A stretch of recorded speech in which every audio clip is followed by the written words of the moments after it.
Vemulawada Indiramma colony నిరుపేద కుటుంబానికి చెందిన బాణం లక్ష్మి గత రాత్రి అనారోగ్యంతో తుదిశ్వాస విడిచింది. దహన సంస్కారాలకు కూడా డబ్బులు లేని పరిస్థితిలో దాదాపు 15,000 రూపాయలు my Vemulawada charitable trust Sircilla textiles park వారు సహాయం అందించారు. ట్రస్ట్ నిర్వాహకులు మధు మహేష్ మాట్లాడుతూ దహన సంస్కారాలు కూడా డబ్బులు లేని నిరుపేద కుటుంబం అని ట్రస్ట్ ఇతర గ్రూపుల్లో పోస్ట్ చేయగా దాతలు స్పందించి మానవతా దృక్పథంతో విరాళాలు అందించారని తెలిపారు.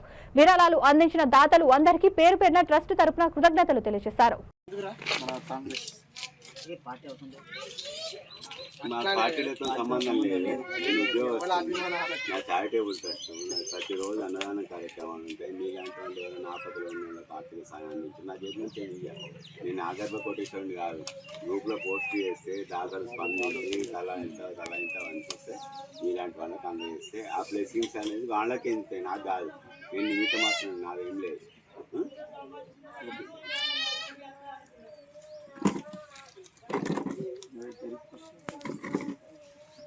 తెలిసింది నాకు పొద్దున నాకు వేరే వాళ్ళు పంపించింది. వేరే వాళ్ళు పంపించగానే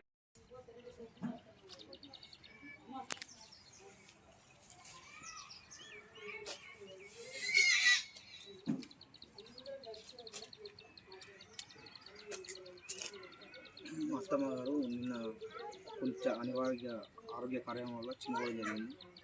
అది తెలిసి మై వేములవాడ చారిటబుల్ ట్రస్ట్ వారు స్పందించి దాన సంస్కారంలో 5,000, మిగతా కార్యక్రమం 10,000 రూపీస్ వాళ్ళ యొక్క సభ్యుల ద్వారా మాకు అందించడం జరిగింది. వారికి మా సభ్యులకు దేవుడు ఆశీర్వాదం ఉండాలని కోరుకుంటూ మా యొక్క కృతజ్ఞతలు అందరికీ.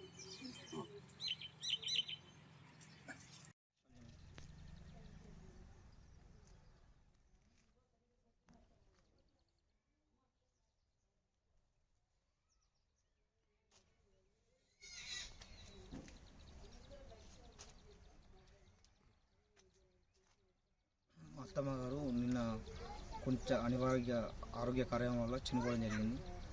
అది తెలిసి మై వేములవాడ చారిటబుల్ ట్రస్ట్ వారు స్పందించి దాన సంస్కారంలో 5,000, మిగతా కార్యక్రమం 10,000 రూపీస్ వాళ్ళ యొక్క సభ్యుల ద్వారా మాకు అందించడం జరిగింది. వారికి మా సభ్యులకు దేవుడు ఆశీర్వాదం ఉండాలని కోరుకుంటూ మా యొక్క కృతజ్ఞతలు అందరికీ.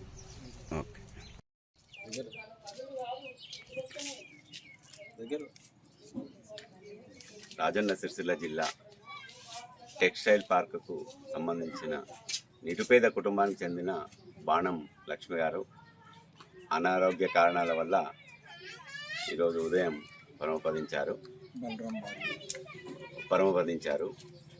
ఇట్లా నిరుపేద కుటుంబానికి చెందిన వారు దహన సంస్కారాలకు కూడా డబ్బులు లేవని ఇతర